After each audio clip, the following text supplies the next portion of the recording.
Chikonzero chaita musoro temi pana Olinda ndechekuti anga achifanira kunochata kuGrace naStana asi hazvina kuzobudirira. Welcome back to your channel. Please don't forget to like and subscribe. Musikana musoro mekunge agadzira bhodhi yake kuti iite boarding pamwe chete nekubhadhara mabills makuru kuti achate naStana hazvina kuzobudirira. She was marrying Stana in a Greek wedding sometime in October. Zviri kunzi izvo nevadzifambira nyaya dzacho Stana akarwa nasomeone kuZimbabwe zvinova zvakaita kuti passport yake itorwe. Akanzi kusvika nyaya yako yekukoti yapera hausi kuzobuda munyika since uri flight risk. So Stana ari stake kuZimbabwe. Saka madhezi emuchato October yatosvika nyaya Stana inenge isati yanyatsopera. So akaedza kufona kuGrace kuti vedu we ndogona here kukanzela muchato mundipe mari yangu back. Vanhu vekuGrace vachibva varamba pamwe chete nekuedza zvakare kupostpona zvakabva zvangoramba. Zvinova izvo zvakamupa stress zvikamupinza mumachira kuti mushure mekunge aita chinhu chihombe chakadaro zvinobva zvangoramba kuendeka. Zuva actually came in akataura kuti wedwe while this you're all figuring out if Olinda snapped really mentally or not, any mental breakdown etc. I'm still trying to wrap my head around a whole Greek wedding bomb was going to be dropped on us and we never saw it coming. That level of privacy superb. Olinda chibaba shem. So ndo zviri kuitika izvi guys. Ataura zvakare zuva akati I think you're all just happy her plans are going sideways because she was making major moves that you all didn't know about. Makapotsa Marwan is a surprise. What's so lascivious about having a mental breakdown? Because the venue is refusing to refund. I mean, I would go nuts too if my bombshell went sideways in front of my enemies. So zuvawo akonfirma kuti that is the story. Nezuro shamwari yake imwe yakataura zvakare ikatumira vana Penelope information about this issue that is happening. So ndosaka Antigeni vatravela kuenda kuUK kunozama kunomunyaradza panyaya yakadai iye teenager uyu ongorwa navanhu sei ko munhu angagadzirigwa life mutambarakede naOlinda. Vanhu ava guys image made in heaven chaiyo.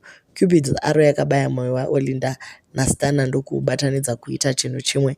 Vanorambana vodzokerana ende baba Nandi vanongoshandiswa sebackup plan kuti vasvotese Stana, but deep down vanhu ava kurambana kwavo kunotonetsa zvachose. Talini aitorevesa ende pese paiva busy kuti achitukwa Talini kunzi iwewe unoda nyaya dzevanhu chino. Talini musakangamwe masecos avo mamwe chete vatoriwo nemamutual friends. So ndo vanga vaburitsa nyaya vachiudza ndudzo ndokuiburitsirawo wake zvikaenda zvakadaro. Asi zvakazosvika zvakuita kunge musikana angaitiwa zvamabotox kana ndanoe maliposuction kana ndanoe mabum lift here iwayo akazokonzeresa kuti paitike that message yekuti ari kurwara nenyaya yekuti the surgery went wrong. But anyway, there is no surgery. They were trying to bring the issue zvishoma nezvishoma. Dambudziko ripana Olinda ndeyekuti she cannot do without a man. Ndozvo zvinorwadza chaizvo. 1 minute aroora nababa Nandi varambana, adzokera kuna Stana varambana, odzokera unoita remarry baba Nandi vachingotenderedzana vachidaro. Chero izvo zvirwere zvacho zvinombozopora here kana uchiti nhasi uri apo mangwana uri apo. Musikana hatyi kuchata zvachose, at least ari kutamba ke pavaviri ivavo. So nezuro Stoblos akajoina Ndodo akajoina live yakaitwa ichirondedzerwa muchato waOlinda wekuGrace.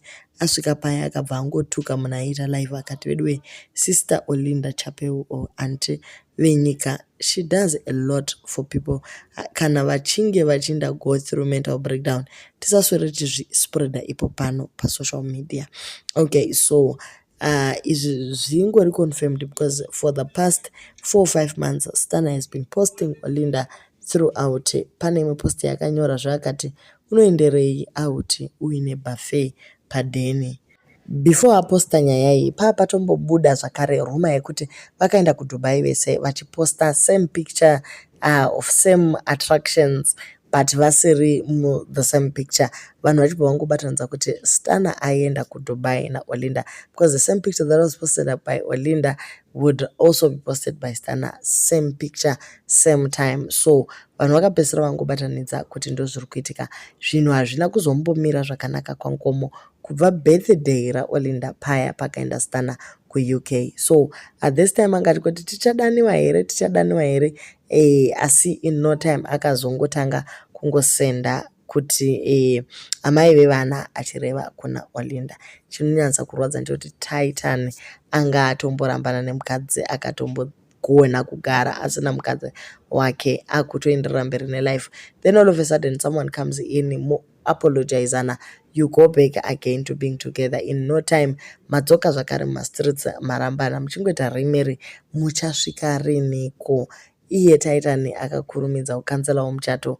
Ichokwadi here kana kuti inema? Vamwe ndo vari kuti dambudziko raOlinda ndere kuti haagoni kuti kamari yake ega. Munhu anofunga kuti muchato achievement. She actually believes in marrying, hiring and firing. So akangoti gare gare ochata osiyana, but deep down you can actually see kuti anodastana. Asinga guys, ngatimbotaura nyaya iyi.